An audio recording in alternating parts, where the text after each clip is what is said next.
अपने हित से पहले समाज और देश के हित को देखना एक महान प्रूडेंट ट्रू सिटीजन का धर्म होता है।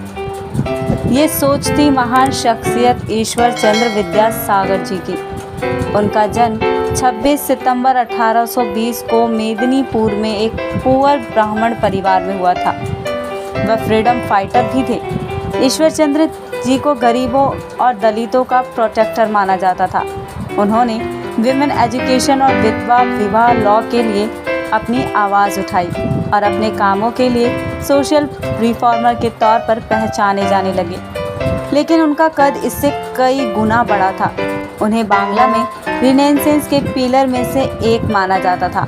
उनके बचपन का नाम ईश्वर चंद्र बंदोपाध्याय था। उन्होंने अपनी प्राइमरी एजुकेशन गांव के स्कूल से ही कंप्लीट की और मात्र 6 वर्ष की उम्र में अपने पिता के साथ कोलकाता आ गए। उनकी एक खास बात यह थी कि वे कोई भी चीज़ बहुत जल्दी सीख जाया करते थे। एक्सीलेंट एकेडमिक परफॉर्मेंस के कारण उन्हें वेरियस इंस्टीट्यूशन से कई स्कॉलरशिप दी गई थी। वे टॉप स्कॉलर थे। संस्कृत लैंग्वेज और फिलॉसफी स्पेशल नॉलेज के कारण स्टूडेंट स्टेज में ही उन्हें विद्यासागर का टाइटल मिला। सन 1839 में उन्होंने लॉ की पढ़ाई पूरी की और फिर साल 1841 में उन्होंने फोर्ट विलियम कॉलेज में पढ़ाना शुरू कर दिया।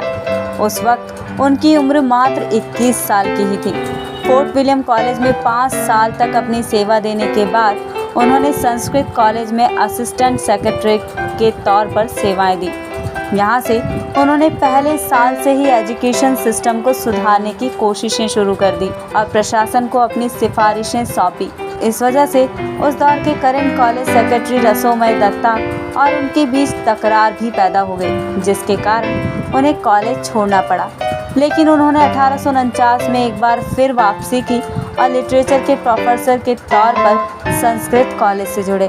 फिर जब उन्हें संस्कृत कॉलेज का प्रिंसिपल बनाया गया तो उन्होंने कॉलेज के दरवाजे सभी जाति के बच्चों के लिए खोल दिए। ईश्वर चंद्र विद्यासागर जी ने लोकल लैंग्वेज और गर्ल्स एजुकेशन के लिए स्कूलों के एक ब्रांच के साथ कोलकाता में मेट्रोपॉलिटन कॉलेज की स्थापना की। इससे भी कई ज़्यादा उन्होंने इन स्कूलों को चलाने के पूरे खर्च की जिम्मेदारी अपने कंधों पर ली। स्कूलों के खर्च के लिए वह विशेष रूप से स्कूली बच्चों के लिए बंगाली में लिखी कई किताबों के सेल से फंड जुटाते थे।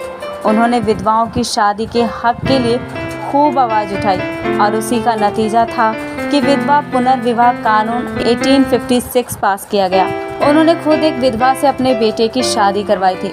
उन्होंने बहुपत्नी प्रथा और चाइल्ड मैरिज के खिलाफ भी आवाज़ उठाई।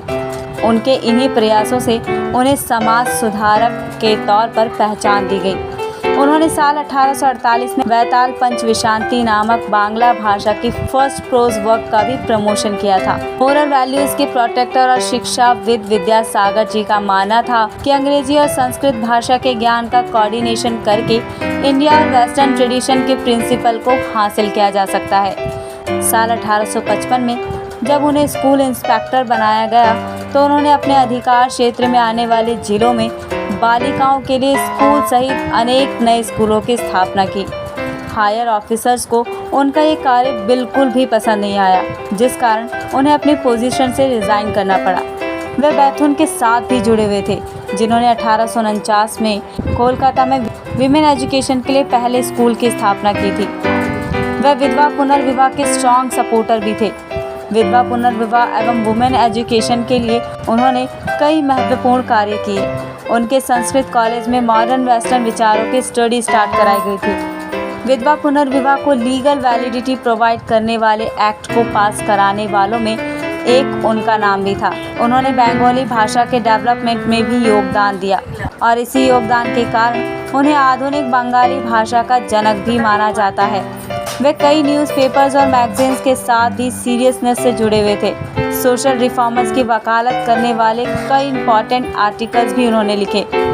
उनके द्वारा लिखी गई बुक्स में मैरिज ऑफ हिंदू विडोज 1856 और अनपब्लिश्ड लेटर्स ऑफ विद्यासागर है। ईश्वर चंद्र विद्यासागर जी की मृत्यु 70 साल के वर्ष में 29 जुलाई 1891 को कोलकाता में हुई।